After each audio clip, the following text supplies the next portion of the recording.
گاؤں میں ایک ماہر کمہار رہتا تھا جس کا نام رحیم تھا۔ وہ اپنے مٹی کے بنائے ہوئے دلکش برتنوں کی وجہ سے بہت مشہور تھا۔ اس کے برتنوں میں پین، گھڑے اور بہت ہی دیگر نایاب برتن شامل تھے۔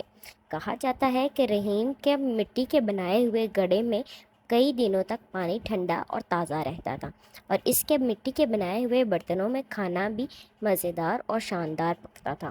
اسی طرح گاؤں میں دوسری طرف ایک اور کمہار بھی تھا جس کا نام مصطفیٰ تھا۔ مصطفیٰ رحیم کے کام سے بہت نفرت کرتا تھا، کیونکہ رحیم بہت ہی دلکش اور نایاب برتن بناتا تھا اور لوگ اس کی بہت تعریف کرتے تھے اور اس کا کاروبار بہت اچھا چلتا تھا۔ یہی وجہ تھی کہ مصطفیٰ رحیم سے نفرت کرنے لگا تھا، اور یہ نفرت اس حد تک بڑھ چکی تھی کہ اب اس نے پکا ارادہ کر لیا تھا کہ وہ رحیم سے بدلہ ضرور لے گا، کیونکہ رحیم کی وجہ سے مصطفیٰ کا کاروبار بند ہونے لگا تھا۔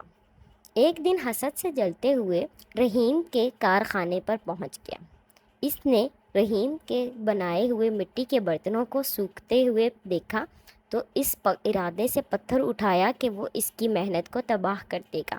اس سے پہلے کہ وہ پتھر رحیم کی بنائی ہوئی محنت پر مارتا، اس کا پاؤں پھسلا اور وہ گر پڑا۔ بہت سی چوٹیں آئیں جس کی وجہ سے وہ کئی دن تک بستر پر پڑا۔ اب جب وہ ٹھیک ہو گیا تو وہ ایک دن اپنا بھیس بدل کر رحیم کے گھر آیا، اور رحیم نے اسے مسافر سمجھ کر اس کی خوب خاطرداری کی اور اپنے ہاتھوں سے بنے ہوئے مٹی کے برتن میں پانی بھی پیش کیا۔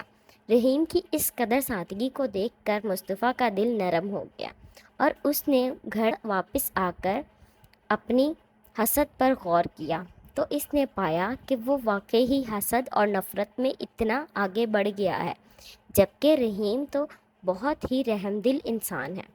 اس دن کے بعد حسن بھی رحیم کی طرح بالکل سچائی اور نرم دلی سے اپنے کام میں کرنے لگا، اور یہی وجہ تھی کہ کچھ ہی مہینوں میں حسن کا کاروبار بھی رحیم کی طرح اب بہت اچھا شروع ہو چکا تھا۔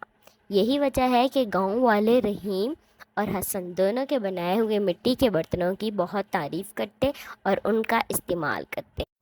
پیارے بچوں، آج اس کہانی سے ہمیں یہ سبق ملتا ہے کہ ہمیں دوسروں کی محنت کو دیکھ کر حسد نہیں کرنا چاہیے، بلکہ ہمیں اپنے کام کو بہتر بنانے کی کوشش کرنی چاہیے۔ For watching, friends.